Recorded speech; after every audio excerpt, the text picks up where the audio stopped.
Thanks for watching us tonight. The big lie of the presidential campaign. That is the subject of this evening's Talking Points memo. Apparently, millions of American voters believe the federal government should be required by law to provide things for the folks. Education, health care, good jobs, financial security in old age, on and on.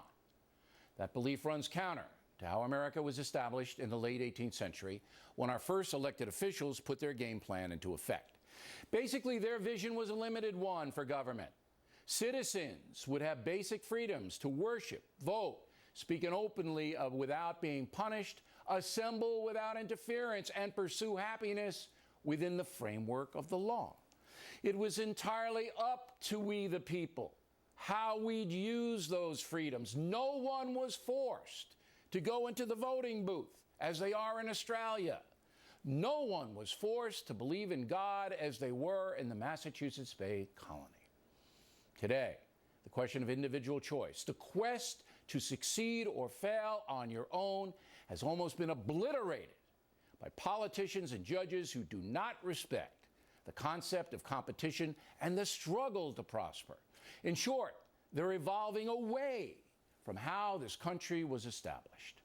In addition, they are deceiving you, the American people, into believing that their success and well-being, the folks' success, will be almost assured by a giant federal nanny state. That's absolutely impossible in a nation of nearly 320 million people. Politicians deceive because it's an easy way to seduce you, the voter, unhappy in some cases with your circumstance in life. When Bernie Sanders tells Americans the economic system is rigged against them, he destroys initiative. Why work hard if the big banks will harm you no matter what? If I'm failing, it's not my fault. It's the phantom billionaires that are hurting me. Sanders is correct that the feds need to stop fraud in the marketplace, but his message of wall-to-wall capitalist corruption is false and pernicious.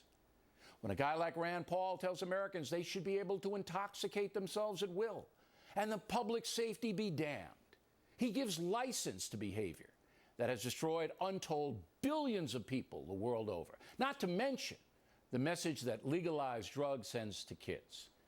We don't live in a vacuum in this country. The condition of others directly affects us. Just look at the drunk driving stats.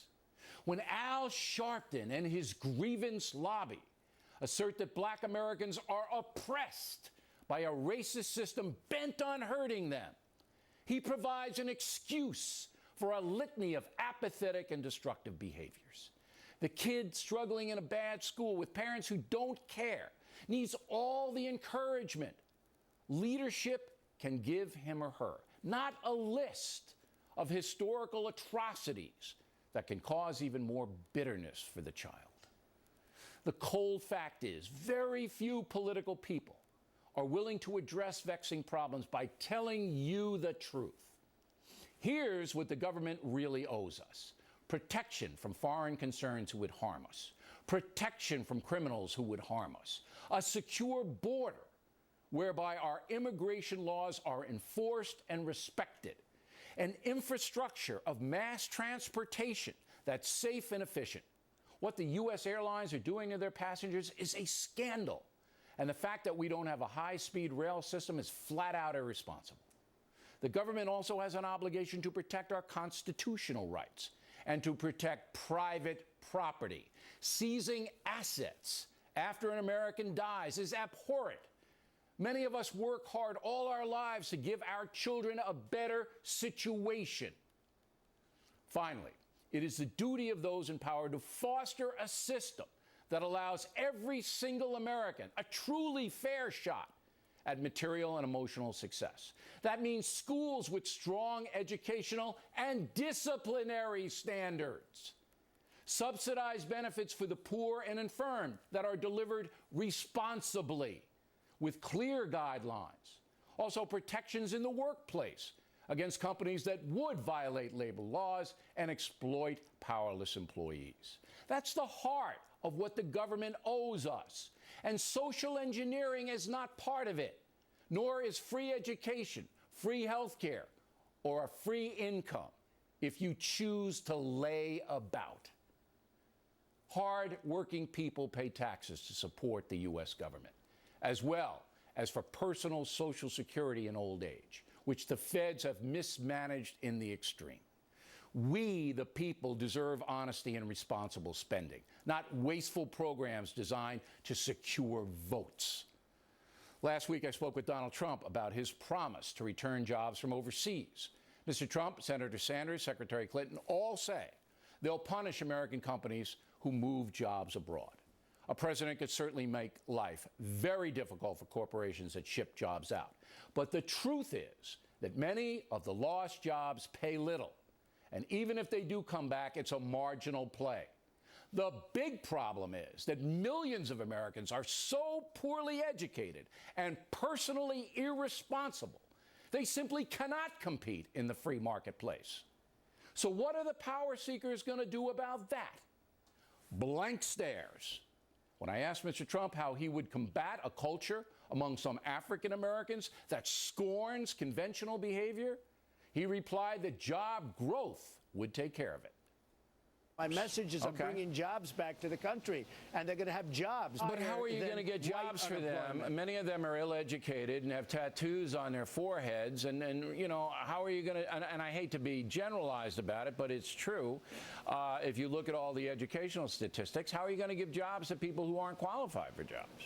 We're going to bring jobs back. We're going to have Apple computers made in this country, not just we're going to have a lot of companies. But you have to have skills to make Apple computers, yeah? And the educational systems. What?